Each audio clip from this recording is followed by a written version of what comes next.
আসসালামু আলাইকুম। সবাই কেমন আছেন? আশা করি সবাই ভালো আছেন। আলহামদুলিল্লাহ আমিও ভালো আছি। এই যে দেখুন এখানে আমি মসুরের ডাল ধুয়ে নিয়েছি। ডালটা আমি আম দিয়ে রান্না করব। ডালটা রান্না করার আগে আমি পানিটা গরম বসিয়ে দিয়েছিলাম।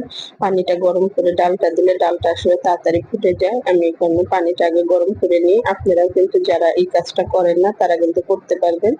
ডালের উপরে যখন ঢাকনা দিয়ে ঢেকে দিয়েছিলাম এরকম সাদা ফেনা উঠবে, আমি ফেনাটা তুলে ফেলে দেবো। এই যে দেখুন এই ফেনাগুলো আস্তে আস্তে ভাবে একটা চামচ নিয়ে নেবেন, চামচ দিয়ে তুলে ফেলে দিলেন।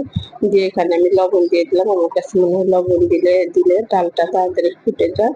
দিয়ে আমি এখানে পেঁয়াজ কাঁচামরিচ কাটা দিয়ে দিলাম, কাঁচামরিচটা আপনাদের ঝাল আপনারা পছন্দ অনুযায়ী দিবেন।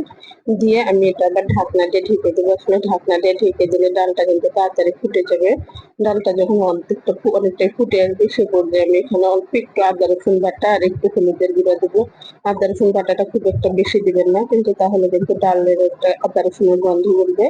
অল্প করে দিলাম, আর যেন ডালের একটা কাঁচা গন্ধ থাকে ওই গন্ধটা যেন চলে যায়, যার কারণে আমি অল্প করে দিয়েছি। ডালটা যখন আমার ভালোভাবে ফুটে যাবে আমি একটা ডাল ঘুটনি নিলাম, ডাল ঘুটনি নিয়ে এভাবে ঘুটিয়ে দিব। আসলে গরমের মধ্যে এই আম ডালটা কিন্তু সবাই পছন্দ করে। এভাবে একটু ঘন করে রান্না করে খেয়ে দেখবেন, আসলে অনেক মজা। আর আমার ভিডিওটি আসলে সম্পূর্ণ নতুনদের জন্য। এগুলো খুব ভালোভাবে নেড়ে চেড়ে নিলাম। এদিকে আমি আম কেটে নিয়েছি, আম কাটাটা দিয়ে দিলাম, একটা তেজপাতা দিলাম, সুন্দর একটা ফ্লেভার আসবে। দিয়ে আমি এটা ডালটা আমি চুলায় থেকে নামিয়ে নিয়েছি, ডালটা আমি বাগার দেবো। ওদিকে চুলায় একটা কড়াই বসিয়ে দিয়েছি, কড়াইয়ের মধ্যে এখানে আমি তেল দিয়ে দিব। তেলটা গরম হলে এখানে আমি শুকনো মরিচ দিব। শুকনো মরিচটা আগে একটু লাল করে নেব। শুকনো মরিচটা দিলে ডালে সুন্দর একটা ফ্লেভার আসবে। অনেকে কিন্তু ডালের সাথে শুকনো মরিচটা ডলে খেতেও পছন্দ করে, আমি ফ্লেভারের জন্য দিলাম। এখানে একটু পাঁচফোড়ন দিয়ে দিলাম, পাঁচফোড়নে আসলে ডালের ফ্লেভারটা খুবই ভালো লাগে। আপনারা যারা পাঁচফোড়ন খান না তারা নাও দিতে পারেন। পাঁচফোড়নটা দিয়ে একটু নেড়ে চেড়ে এখানে আমি পেঁয়াজ রসুন কেটে নিয়েছি, পেঁয়াজ রসুনটা দিয়ে দিলাম। এই যে পেঁয়াজ রসুনটা আমি বাদামি কালার করে নেব, কিন্তু কালো করব না। কালো করলে কিন্তু ডালের কালারটা কিন্তু কালো হয়ে আসবে, এই জন্য বাদামি কালার হয়ে আসলে এটা আমি চুলাই থেকে নামিয়ে নিলাম। নিয়ে ডালের পাতিলটা আবার বসিয়ে দিয়ে আমি এই যে এই যে পেঁয়াজ রসুনটা পাঁচফোড়নটা আমি ডালের মধ্যে দিয়ে দিলাম। দিয়ে একটু ঢাকনা দিয়ে ঢেকে দেবো, যেন ওই বাগারের ফ্লেভারটা ডালের মধ্যে থেকে যায়, না ছাড়া ফ্লেভারটা চলে যাবে।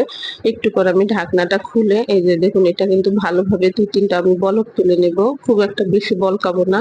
বলক তুলে কিন্তু ডালের এই পাঁচফোড়নের শুকনা মরিচের ফ্লেভারটা কিন্তু চলে যাবে। এই ফ্লেভারটা আমার কাছে আসলে খুবই ভালো লাগে।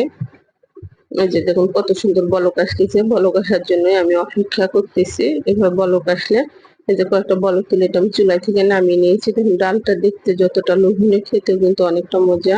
আপনারা কিন্তু অবশ্যই ভাবে ট্রাই করতে পারেন। আর আমার ভিডিওটি আসলে সম্পূর্ণ নতুনদের জন্য। এই যে দেখুন ডালটা যতটা লোভনীয় লাগতেছে, খেতে কিন্তু অনেক মজা লাগবে। আপনারা অবশ্যই ট্রাই করবেন। আর আমার ভিডিওতে কোনো ভুল ত্রুটি হয়ে থাকলে ক্ষমা করে দেবেন। আল্লাহ।